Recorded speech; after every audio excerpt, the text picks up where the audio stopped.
Welcome to this video, guys, where we are trying to understand what are the different applications of machine learning in the real world. And I can I can just keep on talking about machine learning applications for a day and they won't last. Right? I can just keep on talking for 8 hours about like different machine learning algorithms, but the fact is that we whether we realize it or not, we are like 100% affected by the machine learning applications around the world. No matter what you do, no matter what kind of application or IT services you are affected with, you are impacted with machine learning. If you think that you don't even own a mobile phone, and then you're not affected with machine learning, I won't agree with that, because even banks are using machine learning algorithms to do multiple stuff, right? So I'm going to talk about the various stuff about like which are the most common thing, because there are too many examples of machine learning, but it will give you some kind of idea that how this brain of artificial intelligence is being used in real world. So first thing which I wanted to talk about is similar pins, right? And the similar pins are the similar kind of thing which you might have seen on Pinterest or even on Google Photos. You might have seen that your machine is able to identify the similar kind of people from even the thousands of images, and it shows that the particular person is present in that image.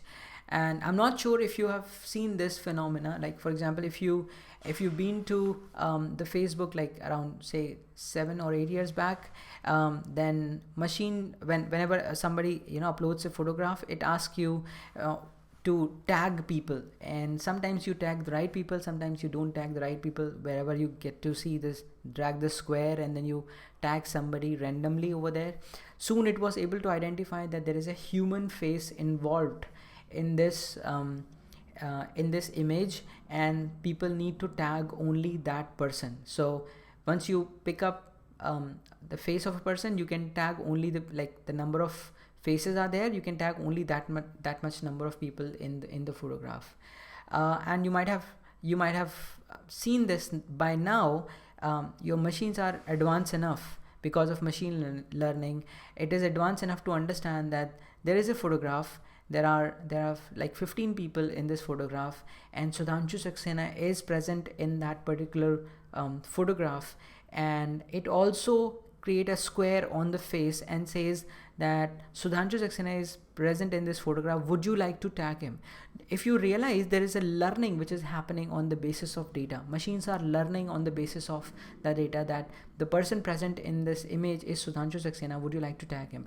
And every time you say that yes, I want to tag him, it learns that whatever assumptions it has created to identify Sudhanshu Saxena, that were correct. And if you say this is not Sudhanshu Saxena, this is somebody else, then it again checks its assumptions and try to accurate those assumptions. So again, you might have seen the journey of machine in identifying the faces on different social media platforms. The second application which I wanted to talk about is face recognition, and I am sure everyone might have seen this, wherein machine is trying to put in a lot of points on your face, and the basis of the distance of these points, it is trying to identify who is who. Now if you look at the faces of the people, there is only slight difference between your face and my face. Maybe 1 point from a certain from this angle to this angle has been changed, or this angle to this angle has been changed. And if you put in some around say thousands of points on somebody's faces, you can easily identify that person is present or not. No matter you've got the makeup, no matter you've got the beard, no matter you've got some other things, your machines are smart enough nowadays to identify the right person. And you might have seen this application in most of the phones nowadays, and very much similar to that, it also identifies the fingerprints. So you might have seen those fingerprint sensors in most of the places. This is done by machine learning algorithm, and if I just peel it off, it will be a supervised machine learning algorithm, whereas owner is being identified as owner. There is a label on the data, like image data, which you have given to machine, and it is identifying the right owner. Now there is one more application which is very, very popular nowadays on almost all social media platform, which is called as People You May Know. And this feature you might get to see in Facebook or on LinkedIn or almost all social media connecting platforms, which basically on the basis of what you do, what is your location, what are your interests, where have you worked, based on all those parameters and how many friends are common, like on that basis it is trying to identify whether you might be you might want to connect with that person, or you might be knowing that person. And this is again a machine learning application, because of which social media is booming like anything. So this is one machine learning algorithm which is making the social media platform so big that lots and lots of people are connecting with each other. Especially I'm talking about the LinkedIn, and then even in Twitter you might see that whom to follow, whom not to follow, or maybe the tweets you may like, and so on and so forth. These are nothing but the applications of machine learning algorithm which is being inbuilt in that application. The most I would say basic and most effective application of machine learning algorithm is email and malware filtering, right? Which is being done by, again, machine learning based on certain assumptions. It tries to identify whether the email which you've got is spam or not. Even the malwares and the viruses are being identified with a similar pattern, but let's talk about the email spam. So based on certain properties, for example, if this email has been created by a person just 24 hours back, there are more than 100 recipients which are all in BCC. This email is coming from a specific country. This email doesn't have the proper punctuations. It has got a lot of spelling mistakes. This email talks about the finance or account like activities. This email has been the two is not marked in that email. Based on certain properties, it can identify whether this email is a spam email or not. Now you must be wondering, like, this email could not be a spam. This, like, imagine all the participants have marked in BCC. Nobody knows exactly each other, so this means that it's been sent to unknown people.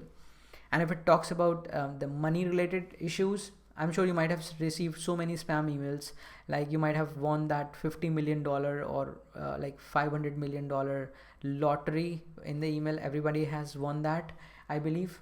And some people fall in the prey of it, but I would assume that over a period of time your machine learning algorithms are making your system intelligent enough to filter out these emails, and they are going into the spam folder rather than coming into your inbox. The another learning which any email system does is they also give you an option to mark it as spam. So the moment you mark it as spam, it actually create a label that this kind of email, this kind of properties in an email will be considered as an spam emailing. So I should not be putting that into the inbox folder. I should be putting that into a spam folder. So based on the many users recommendations or that this email is a spam email, the next time your email provider will keep that email into the spam, not in the generic inbox thing.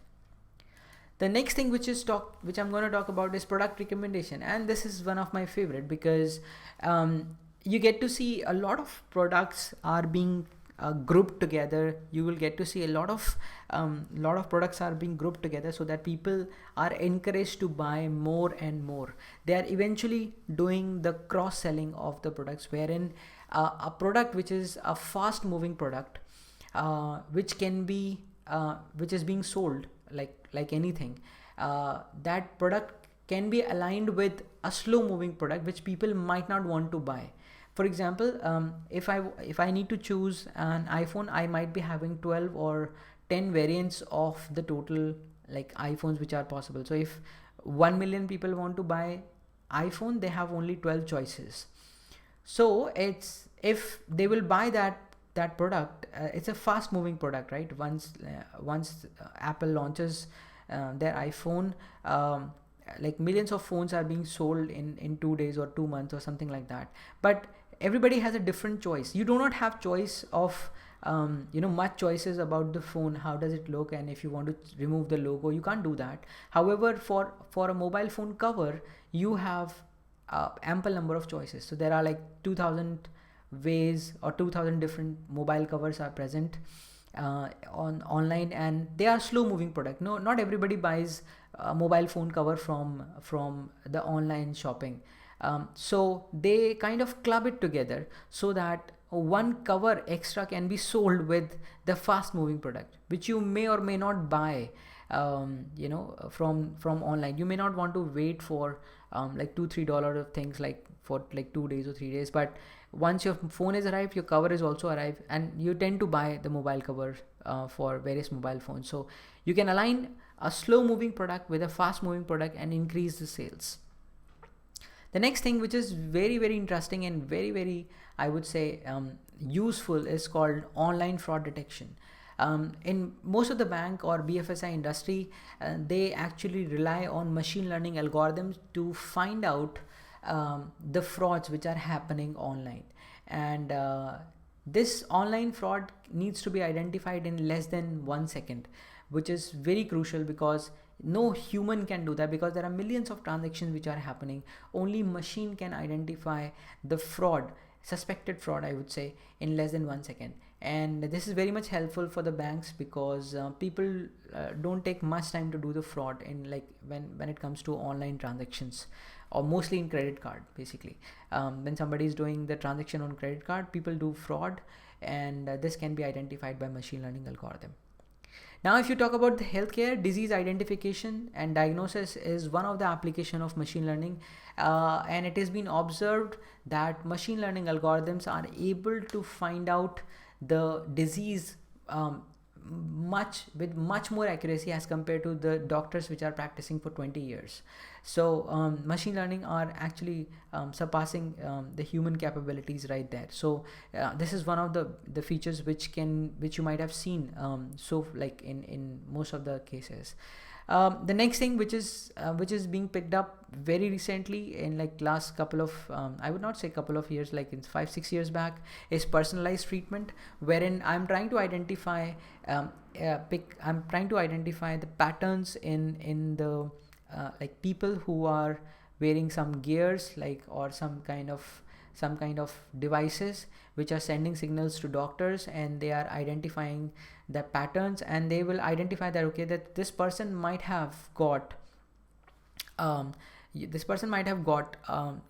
kind of disease, and based on this disease, I can before he get a particular disease, I can see the symptom, I can just start give the treatment to that patient, so that he will not fall into the patient category. So basically, if somebody is prone to get a heart attack, I would start seeing the symptoms of that person and start giving them medications immediately.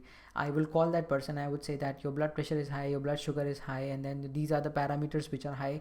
You should immediately start taking this medicine, otherwise you will get a heart attack. So I can save life with the help of that. And machine learnings are very smart in terms of identifying these disease and these the symptoms. Clinical trial research, machine learning is nowadays being used to minimize the time required for doing the clinical trial research. For a medicine to appear in the market, it takes a lot of time, sometimes even 10 years or 5 years to come up in the market for a particular disease. But with the help of machine learning algorithms, we can reduce this time to 6 months to 1 year or maybe 2 years, which is very much useful for many people who are suffering from the diseases and they do not have enough life left. And then with the help of machine learning, we can save their lives and give them the right treatment. The next machine learning application I wanted to talk about is character recognition, and I'm sure you might have seen some videos where faces are being identified, the number plates are being identified, or characters are being identified, and lots of machine learning algorithms are doing this character recognitions in order to convert the data which is not in digital format. I can pick up this image and convert that into a digital format. So lots of things are happening with machine learning algorithms. I'm sure you might have seen some of them. There are n number of things which are being used in machine learning algorithm, which is like, if I keep on talking about them, probably a day will be less. But I hope you got the idea about machine learning algorithms. All right, so we have understood artificial intelligence, we understood data, big data, we understood machine learning, we also seen machine learning applications, we also seen AI applications. In the upcoming video, I'm going to talk about again, one of the most popular term nowadays, which is called as data science, and we'll uncover the pattern how machine learning, artificial intelligence, and everything is connected with data, even how even analytics is even connected with data science. So far our learning is that machine learning can help us predict various things, and we also know how this machine learning works. So let's see what data science has for us to offer, and I'll see you in the next video. Something very exciting coming up. This would be the last section of the whole tutorial, so I want you to stay tuned with me. I'll see you next.